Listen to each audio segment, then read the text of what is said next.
Well, good morning, Church on the Rock. Oh, thank you so much for joining us here live. And for those of you who are new, welcome, welcome. And I'm our lead pastor, Dave Overholt. Welcome to our online campus. I hope you are gathered around enjoying our message, enjoying the poinsettias, a little bit of the taste of the Christmas story. I hope you can, this can be a bit of a start to some of your Christmases. I know a lot of us came and enjoyed last week where Carl took us through actually exercises, and we practiced just that slow down Sunday. Our next service is, of course, Christmas Eve, and it's going to be here, 7 to 8, real short, but lots of Christmas carols, a short Christmas story, and if that's a part of your tradition, to have a Christmas Eve service, I hope you can be a part of this. Well, let's dig into God's Word and His message to us, and I'm going to pray. Let's pray together. Heavenly Father, You are good. You are good all the time, and we studied Your goodness for many weeks, and I can't imagine the number of facets of the beautiful jewel of Your goodness to us. God, I know there's a rush getting here and getting family, but You want us to be able to slow down and be in Your presence. Lord, help us to be able to take from Your word, to be able to worship You. Lord, help us to gain new insight, but also to be reminded of old. We invite You now to come and speak to us in Jesus' name. Amen. Amen. I'm not sure about you. I love mysteries. I love good mysteries. Some kind of like whodunit or that kind of story. I remember I grew up with, I know I'm older than most here. I grew up with Murder, She Wrote. Anybody? Yeah, you know Murder, She Wrote. Wow. How about Columbo? Yeah, wasn't Columbo good? He's walking out the door and he says, yeah, just wait a minute. And he comes back and it just bothers the socks off of everybody. It's so good. I love those things, and especially the ones where you don't know what the right answer is. And all of a sudden you go, oh yes. And all of a sudden the whole story kind of makes sense. Now these days, I'll do anything Sherlock. You know, anything Sherlock Holmesy, I'll do. I've watched the TV series, the BBC thing. It's like, oh, that is so good. I love a mystery. I love mysteries. There's something about a mystery that does at least one thing. It gives us this wow, now everything makes sense. And you can almost go back through the story and unpack it because, wow, everything makes sense once that mystery is revealed. This morning, we're going to be talking about a plan, a mystery that was in the makings for thousands of years. And it's going to beat all mysteries. Sherlock Holmes, nothing like it. This mystery is going to beat all mysteries. And not only that, this mystery is not fiction. It's written in reality. And it is important, so deadly important. It's almost like a whole other thing that's hidden. In wartime, there's things that are hidden that the enemy doesn't know about. My dad was in the Second World War, and he told me about some of the things that were hidden. And while he was stationed in England, he saw some of the things like the cardboard tanks that they had, sort of pretending that things were at one end, where before D-Day, where they're going to hit the beach, further south. And he said there's these things that were hidden. Of course, there's codes that go back and forth that the enemy is trying to break all the time. I believe the battle at Midway was won because they found out the code and were able to find out the hidden mystery. And so not only do mysteries give us that wow, some mysteries contain these hidden things which win a battle in war. And so we're digging into this mystery of Christmas. Not only in the mystery of Christmas, but this is a real-time life and death war situation that contains this mystery. And so let's talk about this amazing ministry. If you read the Bible, you notice it's talked about again and again. For instance, in Colossians 4:3, this is what it says. Paul is talking about the message that we all proclaim, the message of God. And this is what he says: pray for us too, in Colossians 4:3. Pray for us too, that God will give us many opportunities to speak about his, here it is, his mysterious plan. His mysterious plan concerning Christ. There's this mystery that sort of was planted all through Old Testament history. And it makes us go, wow, this is amazing. It makes us go, wow. And we get to see behind the scenes some of the life and death, real-time struggle that this mystery was happening with. So let's talk about God's story. We've here at Church on the Rock, we've talked about sort of the whole swath of God's story, that God created this world in perfection. We live in a place that was created with perfection. But human choices, we know, have ruined God's gift to all of us. It's ruined our planet. It's broken a relationship with God. It just spun us all down into this sort of spiral that we just don't know how we're going to get out of. And two questions remain. Will we just live in this ruin? In the Old Testament times, okay, we broke it. We broke the planet. We broke the relationship with God. Will we just live in the midst of this ruin? Will we just live in the midst of this ruin? And is there any way to sort of bring it back? Is there any hope whatsoever to come back? And so God leaves us our first clue. It's almost like he's going, okay, I can't tell you everything now, but I'm going to drop a little clue so you can try and figure it out. So thousands of years in the future, you can look back and go, okay, ready to go, okay, here we go. Genesis chapter 3, verse 15, God is handing out curses to the people who have disobeyed him, including the evil one. And this is what he tells the evil one. Genesis 3:15, and I will cause hostility between you and the woman, and between your offspring, and other your people, evil one, and her offspring, all of her people. So there will be this continual struggle on planet Earth of your people, evil one, and her people, human beings. And this struggle will continue to happen. And so he's talking about millions. He's talking about like millions and millions that are yet to be born. And then all of a sudden something changes. And the grammar changes in this passage. And then he makes it from millions to one person. He brings it down to the singular, and it says, but he will strike your head. Notice it's not millions, it's not thousands, it's not everybody's going to make this thing better. There's one person. He will strike your head, and you will strike his heel. So he's talking to the prince of darkness, saying, listen, you're going to hurt him, you're going to strike his heel, but this one person, singular, is going to strike your head back. There's this constant battle back and forth. And this Hebrew word, suf, which could be translated crush or bruise, is understood really to be, sort of the push of it is to be able to say crush. Paul understood this word to be crush, for he refers to it in the passage saying, God will soon crush Satan under your feet. It's in Romans 16:20. So here's this visual picture. At the beginning of time, perfect earth, we ruined it, and God said, okay, I'm going to give you a little clue of how this is going to get fixed. It's almost this visual picture of somebody, one person, gets hit on the heel by the evil one, and it's going to wound him. But it's almost like a setup, right? You struck my heel, boom, I'm going to crush your head. It was like this setup. You go ahead and strike my heel, but guess what? Because of that setup, I'm going to totally crush your head. So we have this visual picture of evil in a final battle between one person and the evil one to be able to be played out. And the outcome isn't in doubt. This human being will be born in generations, but he will obliterate the power of evil.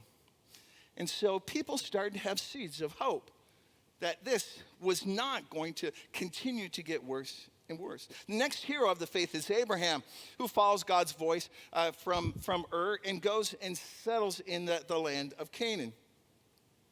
And he gets three blessings. He gets three blessings. Number one, he will be the father of many nations. He will be the father of nations. And we find out, hold on, that's true. That's true. The second big blessing is his people will forever have a chosen piece of land, which we thought for a moment was not going to happen, but now they have that piece of land. It's interesting, so check. Here's the last blessing. The last blessing. It's found in Genesis 12:3. And it says this, God is talking to Abraham. He says, I will bless those who bless you. In other words, I'm going to protect you, and if people bless you, I'm going to make sure they are blessed back. And the one who curses you, I will curse.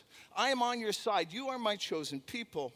And then it says this, and in you, that's really important, and in you, all the families of earth will be blessed. So not only will you be blessed, Abraham, but guess what? Because of something in you, the whole earth, every kind of people group around the world will be blessed. In other words, guess what? You know that one person that we talked about crushing evil? Guess what? In you, Abraham, is a child. And your child will someday be born and bless every people group on the planet. You talk to Jewish people now about that. What does that mean? And they'll say, well, I guess we won a lot of Nobel Prizes. But then you look back at it and say, hold on, no, it's a person. And guess what? It's not just a person. It's going to bless every single people group in the world. So the mystery continues. Another hero of the faith is King David. King David was the greatest Jewish king of the time, and he received a promise also. At the end of his life, he said, I want to build you a temple. I have palaces. I want to build you a temple. And so God says, no, you're not going to build me a physical temple. And listen to what he says in 2 Samuel 7:12-13. When your days are over and you rest with your ancestors, I will raise up your offspring to succeed you. In other words, here's a child. Some person that was talked about way back in Adam and Eve, this person that was in Abraham is now going to come through your line, David, King David.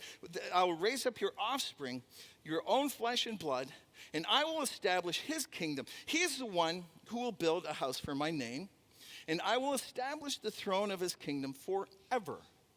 Forever. So your child, King David, is going to build a house that's going to last forever. And not only that, his kingdom's going to last forever. So you go, okay, cool, that was Solomon, right? So King David had Solomon, and he built a temple, but it didn't last forever, did it? It got toasted. It just got crumbled. And his line didn't last forever. So you go, hold on, was God wrong? Did the biblical writers get this one wrong? Oops, sorry, I got that one wrong. Or is this another part of a mystery that's sort of just pieced together bit by bit? Instead of David building a house for the Lord, God would instead build a house out of David. He would do this by conferring on David's offspring the promise that God had given to Abraham and Jacob. We didn't even stop with Jacob. We just kept on going to say these little clues God left through the Old Testament. It got more and more pronounced near to the end. One of the later prophets, Isaiah, starts writing more and more about the clues of this person that was talked about by Eve, that was talked about Abraham, that was confirmed about King David. All of a sudden, Isaiah starts to write so much more, and I don't have time. We would take another hour to read all of his prophecies. But this is what he says, and I love this one because it's so Christmas, so Christmas. Isaiah chapter 9, verse 6. For a child is born to us. There it is, that person. There is a person from Eve, from Abraham, from King David. A child is born to us. A son is given to us. The government will rest on his shoulders. In other words, he will be a king. And he will be called, what will he be called? Wonderful Counselor. Okay, so he's intimately close. He listens to us so closely. Mighty God. Hold on, time out. We're not allowed to even say God's name, let alone call a person God. What a mystery is this? How can a person be called Mighty God? Everlasting Father, there it is again in Prince of Peace. This mysterious person will win the final battle with evil. He'll bring the blessings of God to every people group of the world. He will be a king of the kingdom that will last forever. He'll be intimately personal as a peace-giving counselor and mighty as eternal God himself. I wonder who that is. And we on the other side of Christmas can smile and nod and go, This is the mystery of Christ. This is the mystery that Paul preached about. There is this huge mystery bubbling in the background. But guess what? Christmas Day, the mystery was revealed in a tiny suburb of Jerusalem. A young unknown couple would have a baby. It would only be known to them that he was fully God and fully human. He would be called Jesus, which means Savior. He would be the one to win the final battle against evil. His heel would be pierced. In fact, it's interesting. Archaeology has found 2 bodies of people who have been crucified. Guess what? In both of those bodies, there is still a nail wrapped around their heel. Isn't that interesting? Isn't that interesting? That the heel that would be pierced crushed the evil one. He would be the one, Jesus would be the one to win the final battle against evil. He would be the one to bring peace to every people group in the world. And that's why when Jesus says, if you remember when Jesus says, listen, things are going to get worse and worse and worse. There's going to be battles and famines and the world's going to get worse. But guess what? The gospel, the good news is going to be preached to every people group. Why did he say that? To fulfill what was told to Abraham. He said, basically, once it's preached to every person, I'm coming back, because now that fulfills the promise that we gave thousands and thousands of years ago. He would win the final battle against evil. He would bring peace to every people group. He would reign king over his people forever. And we're examples of that. Christians, we are in his kingdom, and he is our king. And so his reign continues. And he would initiate a relationship that was intimately personal. Don't we experience that? When we hear God and he taps us and he leads us. When he whispers to us and we worship and our souls are connected to him. He becomes wonderful counselor, Prince of Peace. And yet he is also to be worshiped as holy God. This single greatest mystery of all time was revealed during Christmas time. It was revealed to a bunch of unknown shepherds. It was hidden. It wasn't just a mystery. It was hidden, and it was hidden for a reason. It was whispered through the stars to the Magi who traveled from Persia, Assyria, and Babylon, actually to fulfill more biblical prophecies in Psalm 72:11. It says, all kings will bow before him. All kings will bow before him. And so it is. All kings from outside of Israel would come and bow before him. So the mystery is solved in Jesus Christ, born in Bethlehem, the light of the world. Almost with shaking arms of excitement, you can hear the first preachers talk about it. 1 Timothy 3:16. Paul's talking about this to his protege. And this is what he says, 1 Timothy 3:16. He says, without question, this is the great mystery of our faith. What's the great mystery? We don't get it, but for thousands of years, they're saying, who is this person? Who is this person that can, spin all these things together? Without a question, here's the great mystery of our faith. Christ was revealed in a human body, vindicated by the Spirit at his baptism. He was seen by angels as they announced him, announced to the nations, and that's what Paul was doing. He was believed throughout the world and taken to heavenly glory. God all did this throughout human history under the radar for 2 reasons, I believe. Number 1, so we could sit back and go, wow, you're awesome. The things that you knew ahead of time, the people that you moved around, the things that you were able to say, it is just utterly amazing. We need to sit back and go, God, your understanding is greater than mine. You are higher and wiser and deeper than I can ever be. But I believe there's a second reason why so much was hidden. And I believe God is fighting this war through human agents. There is a real-time battle. Like, this is real. There is a real-time battle that's going on even now. And God is fighting the battle through us. Through us, his people that love him. Fighting against the evil forces that would have us have no hope. You see sort of the battle that was forming at the time of Jesus' birth. You heard about King Herod, right?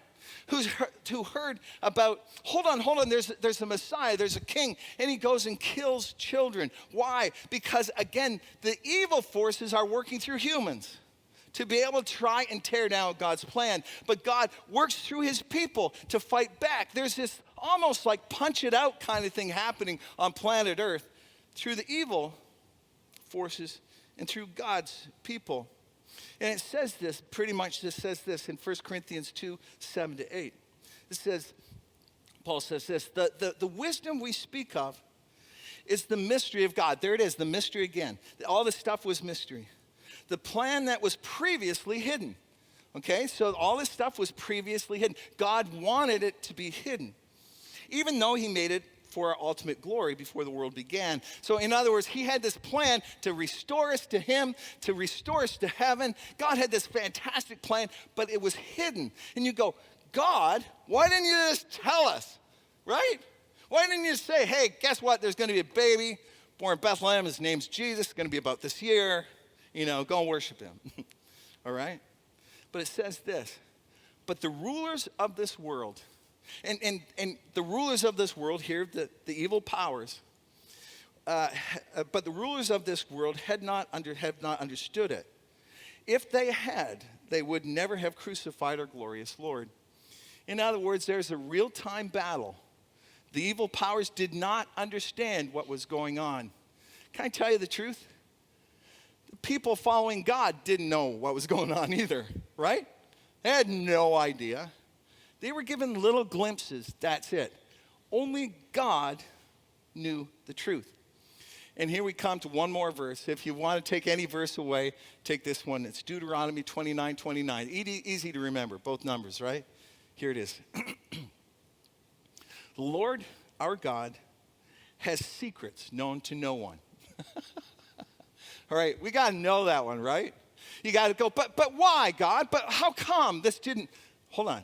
There are secrets known to no one that God has. We are not accountable for them. In other words, it's not our responsibility to figure everything out, right? It's not your responsibility, not my responsibility to figure it all out. But we and our children are accountable for all that he has revealed to us so that we may obey. In other words, he's going to give you a little bit. He's going to give you the grand plan of what Jesus has done. He's telling you specifically what you need to do in your part. And that's all you got to know. And you can't go, well, why am I doing this part? And how come this didn't work? And that's God's level. Okay, that's beyond my pay level. All I'm asked to do is my part.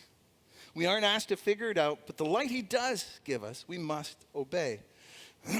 So each piece of the Christmas story played out their part. Mary, you're going to get pregnant with the Holy Spirit. No one's going to understand. You're going to lose your whole family and all your friends. She wouldn't know all that meant, would she? Not a clue. She didn't know the higher story. We do. She had no idea. But you know what her response was? I am the Lord's servant. You know why we love Mary? Because of that one phrase. I am the Lord's servant. Joseph. Okay, guess what? Your fiance's pregnant. What?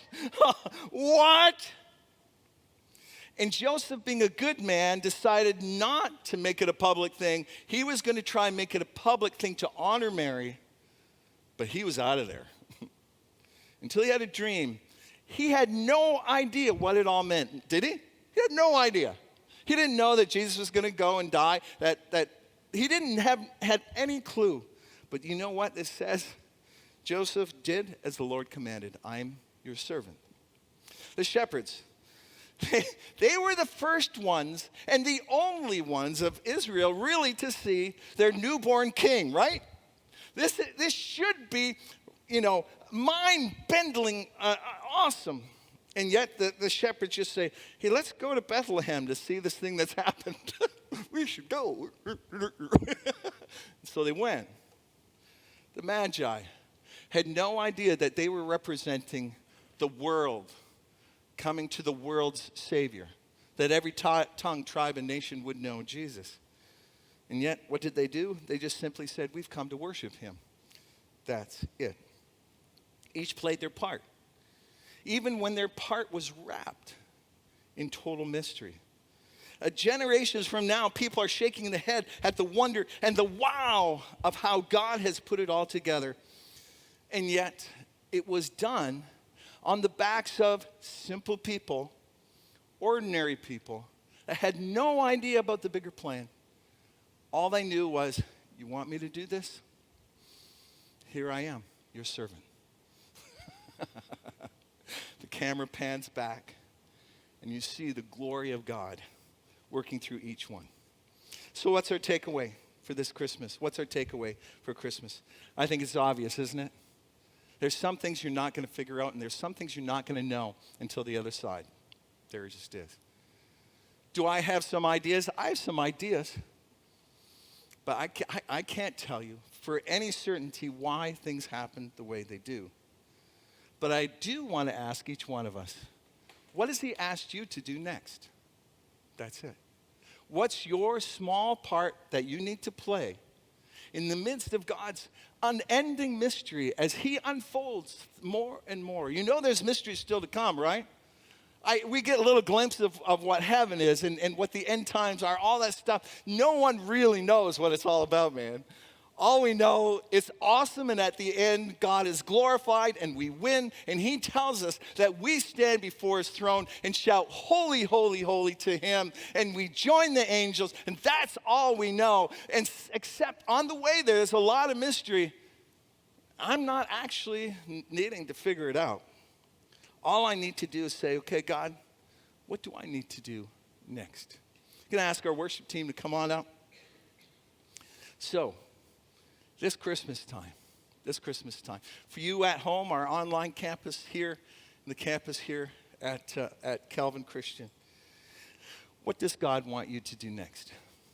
If you've never made your faith personal, if you've gone to church, if you have said, yeah, I guess I'm a Christian, I came from Christian parents, but you and God have never actually made this a personal event in your life, that's your next step. God simply wants you to say your first yes to him, which is, yes, I want you to be my Savior. I believe Jesus, you died and rose again, and I want that for myself. You can't leave that up to your parents. You can't leave that up to your church. It needs to be you and God. So if you've never done that, this is what the Christmas story is for you. To make your personal relationship with God, just start by saying, God, I believe you died and rose again. I want to be in your family. And as we worship, you need to do that. For the rest of us who are Christians, discipleship is movements. Discipleship is the next step. And so what's your next step? As we worship now, let's ask God, what's the next thing you want me to do in the grand play and scheme of things? And you might think, my part's not that big. Who cares? It might seem big, but it might seem small. But God uses small things to make amazing stories. So God, what do you want me to do next? Let's pray and ask him that. Heavenly Father, thank you for this Christmas story that you wove in a mystery, and yet in real time, you are defeating evil. You've done that through Jesus Christ on the cross and now through your church. God, help us all to know, what do you want me to do next? And to listen closely to you in Jesus' name. Amen. We're going to take time with 4 worship songs. If you're new here, we have communion tables. If you're a believer in Jesus Christ, we invite you to come and reflect over Jesus' death and resurrection for you. Let's worship him.